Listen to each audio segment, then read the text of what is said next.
नमस्कार, मैं हूं स्मृति झा और आप देख रहे हैं द सूत्रधार का स्पेशल एडिशन। स्पेशल इसलिए क्योंकि आज जन्मदिन है ऐसे व्यक्तित्व का जिन्होंने अपनी कथाओं और उपन्यासों से हिंदी साहित्य को धनी बनाया।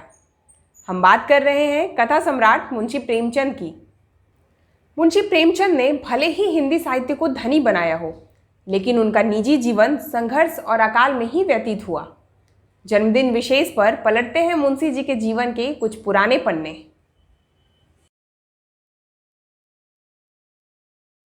अजीब राय और आनंदी देवी के घर में धनपत राय श्रीवास्तव उर्फ नवाब राय, जो प्रेमचंद नाम से जाने जाते हैं, का जन्म 31 जुलाई 1880 को हुआ। बंगाल के प्रख्यात लेखक शरद चंद्र चट्टोपाध्याय ने उन्हें उपन्यास सम्राट की उपाधि दी थी।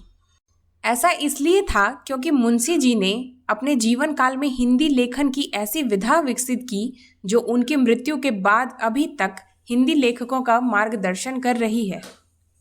दरअसल प्रेमचंद जी का लेखन यथार्थवादी था। वह भारतीय जीवन के मुताबिक चरित्रों की रचना करते थे, जिसकी वजह से उनके प्रशंसकों और पाठकों की संख्या लगातार बढ़ती गई।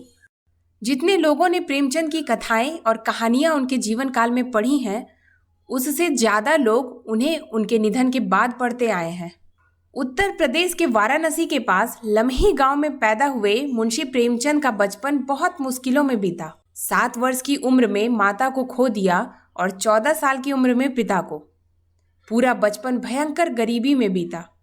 ना तो पहनने के लिए कपड़े होते थे और ना ही खाने के लिए पर्याप्त भोजन। सिर पर सौतेली माँ, उनके 2 बच्चों के साथ साथ पत्नी का भी बोझ था। किसी तरह 10वीं तक पढ़ाई की। आर्थिक परेशानियों के कारण पत्नी साथ छोड़ गई। तब जाकर उन्होंने एक विधवा महिला शिवरानी देवी से विवाह किया। उस जमाने में यह बहुत बड़ा कदम था। अंग्रेजों का समय था और पूर्वी उत्तर प्रदेश में रूढ़िवादिता का बोलबाला था। लेकिन अपनी लेखनी से समाज को आदर्श दिखाने वाले मुंशी प्रेमचंद ने अपने निजी जीवन से भी समाज के सामने उदाहरण पेश किया। प्रेमचंद देशभक्त थे और यही कारण था कि उनकी पहली कहानी संग्रह सोजे वतन पर अंग्रेजी सरकार ने रोक लगा दी थी। सोजे वतन का अर्थ राष्ट्र का विलाप है। हमीरपुर के जिला कलेक्टर ने प्रेमचंद पर जनता को भड़काने का आरोप लगाया और उनकी सोजे वतन की सभी प्रतियां जब्त कर नष्ट कर दी गईं। साथ प्रेमचंद को भविष्य में इस तरह का लेखन ना करने की चेतावनी दी गई। इसके कारण उन्हें नाम बदलकर लिखना पड़ा।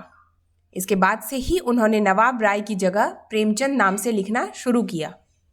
अभी तक वे नवाब राय के नाम से लिख रहे थे। प्रेमचंद नाम से उनकी पहली कहानी बड़े घर की बेटी प्रकाशित हुई।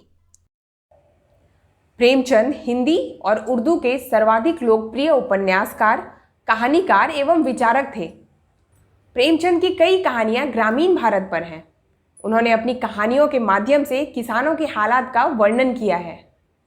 उन्होंने सेवा सदन, प्रेमाश्रम, रंगभूमि, निर्मला, गबन, कर्मभूमि, गौदान आदि लगभग 1.5 दर्जन उपन्यास तथा कफन, पूस की रात, पंच परमेश्वर, बड़े घर की बेटी, बूढ़ी काकी, 2 बैलों की कथा आदि 300 से अधिक कहानियां लिखी। ये कहानियां आप द सूत्रधार पर भी सुन सकते हैं। लिंक हमारे डिस्क्रिप्शन बॉक्स में उपलब्ध है। प्रेमचंद ने अपने दौर के सभी प्रमुख उर्दू और हिंदी पत्रिकाओं जमाना, सरस्वती, माधुरी, मर्यादा, चांद, सुधा आदि में लिखा। उन्होंने हिंदी समाचार पत्र जागरण तथा साहित्य पत्रिका हंस का संपादन और प्रकाशन भी किया। इसके लिए उन्होंने सरस्वती प्रेस खरीदा, जो बाद में घाटे में रहा और बंद करना पड़ा। आर्थिक तंगी दूर करने के लिए प्रेमचंद फिल्मों की पटकथा लिखने मुंबई आए और लगभग 3 वर्ष तक रहे। लेकिन मायानगरी मुंबई ने भी प्रेमचंद को वह ख्याति नहीं दिलाई जिसके वे हकदार थे। जीवन के अंतिम दिनों तक वे साहित्य सृजन में लगे रहे। 1906 से 1936 के बीच लिखा गया प्रेमचंद का साहित्य इन 30 वर्षों का सामाजिक सांस्कृतिक दस्तावेज है।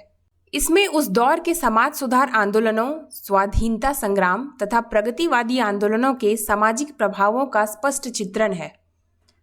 उनमें दहेज, अनमेल विवाह, पराधीनता, लगान, छुआछूत, जाति भेद, विधवा विवाह, आधुनिकता, स्त्री पुरुष समानता आदि उस दौर के सभी प्रमुख समस्याओं का चित्रण मिलता है। हिंदी कहानी तथा उपन्यास के क्षेत्र में 1918 से 1936 तक के कालखंड को प्रेमचंद्र युग कहा जाता है। 8 अक्टूबर 1936 को उनकी मृत्यु हो गई। महाजनी सभ्यता उनका अंतिम निबंध, साहित्य का उद्देश्य अंतिम व्याख्यान, कफन उनकी अंतिम कहानी, गोदान अंतिम पूर्ण उपन्यास तथा मंगलसूत्र अंतिम अपूर्ण उपन्यास माना जाता है। प्रेमचंद की कहानियों से हमें बहुत कुछ सीखने को मिलता है और यही कारण है कि स्कूल के समय में हमें हिंदी की किताबों में प्रेमचंद की कहानियाँ पढ़ने को मिली हैं। और यही कारण है कि 10 सूत्रधार पर भी आपको एक एक कर प्रेमचंद की कहानियाँ सुनने को मिल रही हैं। आज के लिए इतना ही। 10 सूत्रधार पर सुनते रहिए एक से बढ़कर एक कहानियाँ। धन्यवाद।